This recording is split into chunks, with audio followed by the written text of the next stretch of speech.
도둑질한 게 들킬까봐 도망가는 건 아니고 여기 누군가에게 도움을 주고 나서도 도둑으로 몰려 의심받은 억울한 흑인 청년이 있습니다. 그는 핍박받는 서러움에 반드시 성공하겠다는 마음가짐으로 한국의 초청 장학생 프로그램에 합격하여 대한민국의 서울에서 대학을 다니게 되는데요.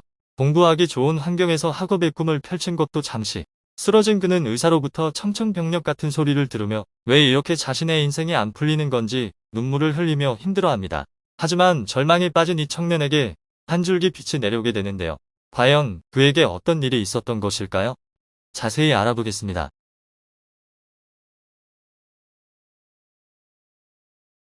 안녕하세요. 저는 현재 한국의 조직개발 컨설팅 회사에서 관리자로 일하고 있는 외국인입니다. 지금은 저의 인생에 아주 만족하면서 살고 있지만 한때 저는 하루 세끼도 제대로 못 먹던 가난한 집안에서 자라났습니다. 저는 아프리카 중서부에 위치한 가봉이라는 나라에서 태어났습니다. 가봉은 석유가 주요 수출원으로 다른 아프리카 국가들에 비해 1인당 GDP가 높은 편이지만 빈부격차가 상상을 뛰어넘어 잘 사는 사람은 정말 잘 살지만 못 사는 사람은 찢어지게 가난하다. 빈곤층이 전체 인구 중 3분의 1을 차지하고 실업률이 무려 20% 이상이죠.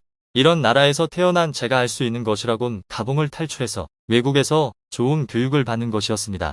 저는 반드시 외국 대학에 갈 것이라고 마음먹고 프랑스나 영국, 미국 같은 영어권 국가를 염두에 두고 있었습니다.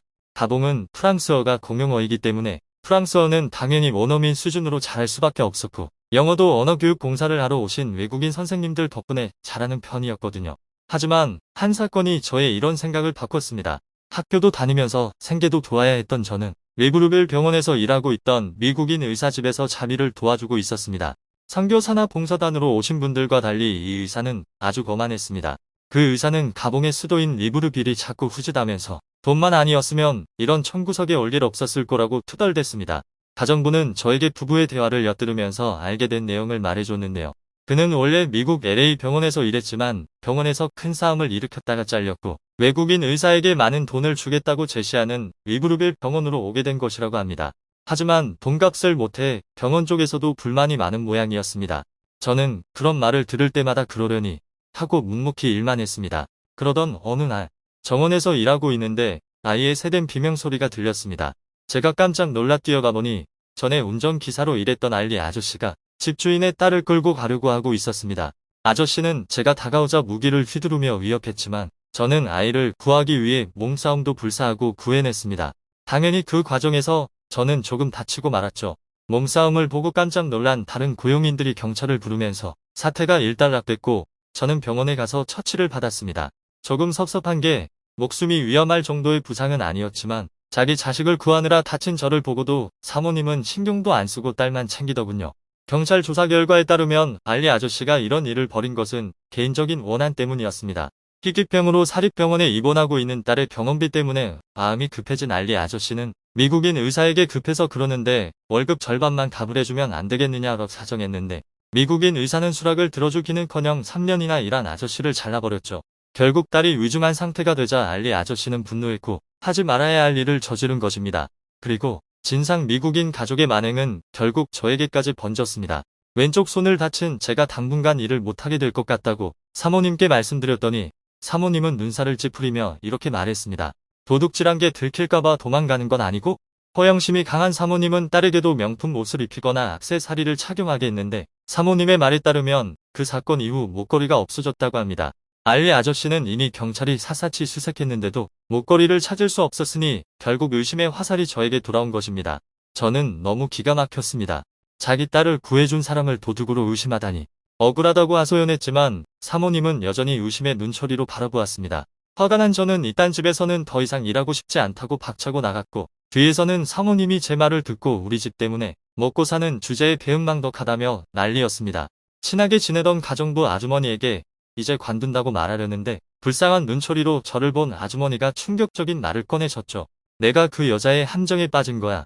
내가 딸을 구해준 보상을 요구할까봐 두려워하기도 했고 다쳐서 일 못하는 너를 아예 내쫓고 싶어 했으니깐. 저 여자는 항상 자기가 내쫓고 싶은 인간이 있으면 도둑으로 몰아갔단다. 그 뒤에 저는 다른 미국인의 집이나 프랑스인의 집에서 자비를 했지만 그들도 똑같이 전 고용주 가족처럼 저를 무시했습니다. 저는 선교사님들이나 봉사선생님처럼 외국인은 다 친절한 줄 알았는데 그게 아니었습니다. 저는 순간 두려워졌습니다. 가봉에서도 이런 말도 안 되는 것으로 무시하고 트집 쳤는데 외국에 나가면 얼마나 무시당할까라는 걱정스러운 마음이 들었어요. 친하게 지내는 해외 봉사단 선생님께 저희 고민을 말씀드렸더니 한국에서 진행하는 초청 장학생 프로그램에 지원해보는 게 어떻겠냐고 하더군요. 해외 봉사단 선생님은 자신의 흑인 친구가 한국에서 산 적이 있는데 너무나도 좋은 추억을 쌓았다고 행복해했다면서 다시 한국에 가려고 영어 강사로의 취업을 준비하고 있다고 말씀하셨습니다. 초청 장학생 프로그램은 경쟁률이 아주 치열하긴 하지만 너는 똑똑하고 성적 관리도 아주 잘했으니 충분히 될 수 있다고 말했습니다.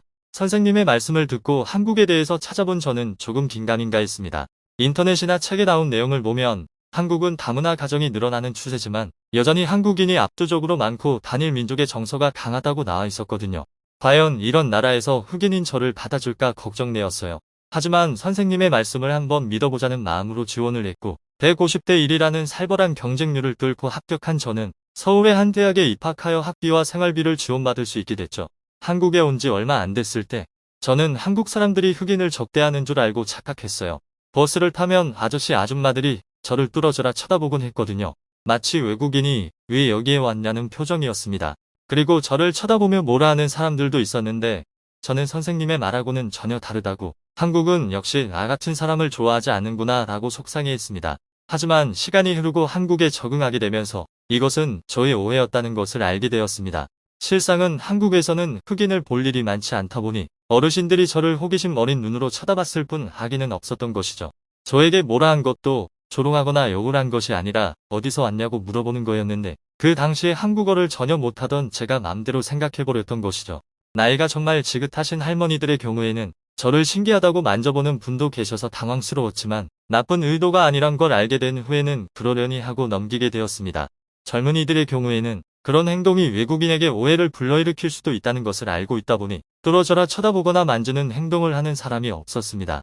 하지만 나이 든 사람이든 젊은 사람이든 공통점이 있다면 굉장히 정이 많다는 것이었습니다.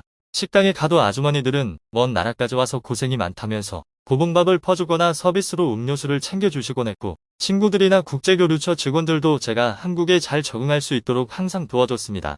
한국에 왔던 저태 아는 한국어라곤 안녕하세요랑 고맙습니다 밖에 없고 젓가락질도 잘 못해 음식을 자꾸 떨어뜨리던 저.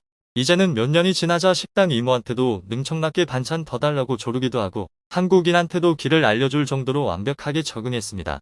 그리고 마침내 졸업을 앞둔 4학년. 매일 밤늦게까지 취업 공부에 열중하고 있던 저는 어느 날 수업 중 자꾸 기침이 나왔습니다. 얼마 전부터 기침이 자꾸 나와 안 그래도 병원에 갈까 생각 중이었는데 점점 심해지는 것 같았습니다. 이상하게 기침은 멈추지 않았고 저는 교수와 학생들이 저를 계속 쳐다보는데도 기침을 멈출 수 없었습니다. 어느 순간부터 시야도 흔들리기 시작했고 어지러움을 느낀 저는 기절해버렸습니다. 눈을 떠보니 하얀 천장의 병실이었습니다. 저를 병원에 데리고 온 친구는 갑자기 제가 수업 중 기침을 계속 해대더니 나중에는 피까지 토하고 쓰러졌다고 말했습니다. 그 뒤 정밀 검사를 받은 저는 제가 폐암에 걸렸다는 걸 알게 되었습니다. 청천벽력 같은 소리에 저는 현실을 부정하며 다시 검사해보자고 말했습니다. 저는 술, 담배도 안 하고 살아온 사람인데 폐암에 걸린다는 건 말이 안 됐습니다. 의사는 고개를 절레절레 흔들면서 담배를 안 펴도 간접 흡연에 노출되거나 가족력 등이 영향을 미친다고 했습니다. 그 말에 가슴이 쿵 하고 내려앉았습니다. 저는 생활비를 벌기 위해 학교를 다니며 담배 공장을 몇 년간 다녔었고 그 뒤에 일하게 된 미국인 의사 집에서도 항상 주인 부부가 피우는 담배에 노출되며 살아왔거든요. 주인 부부는 창문도 열어놓지 않고 집안이나 차 안에서도 담배를 피우는 꼴초였습니다. 저는 거의 매일 니코틴에 노출되어 10대 시절을 보냈으며 저희 할아버지도 폐암으로 돌아가셨죠. 환경적 요인과 함께 가족력까지 더해져 폐암이라는 결과를 만들어냈습니다. 의사는 빨리 수술을 받아야 한다고 말했습니다. 하지만 가족의 형편도 어려운 마당에 폐암에 걸려 수술비가 필요하다는 말을 할 수가 없었습니다. 고민에 끙끙대고 있던 저를 구원해준 건 국제교류처 직원들이었습니다. 저와 친했던 국제교류처 직원들은 저를 입원시키며 걱정하지 말라고 말했습니다. 그리고 신용카드를 쥐어주며 필요한 게 있으며 쓰라고 말씀하셨죠. 국제교류처 직원분들은 학교 측을 설득하면서 지원을 요청했습니다. 놀랍게도 학교 측에서는 저를 위해 2천만 원을 지원하겠다고 결정했습니다. 저는 7시간 반에 걸친 대수술을 받았습니다. 다행히 수술을 성공적이었고 입원한 저를 보며 매일같이 교직원과 교수님들, 친구들이 찾아와 저의 옆을 지켜줬습니다. 이런 따뜻함은 고향인 가봉에서도 겪어본 적 없는 것이었죠. 자식을 구해준 사람을 도둑 취급했던 미국인과 달리 한국인은 제가 베푼 게 없는데도 끊임없이 주려고 했습니다. 건강을 되찾은 저는 학교에서 마지막 학기까지 무사히 마치고 주한 가봉 대사관에서 무역 및 투자 담당관으로 일하다가 비즈니스 컨설팅 서비스 회사에 들어가게 되었습니다. 저는 일을 하면서도 휴일날에는 한국 볼곤이나 양로원에 가서 봉사활동을 하고 있습니다. 한국에게 받은 은혜를 어려움을 겪고 있는 다른 한국인에게 되돌려주고 싶기 때문입니다.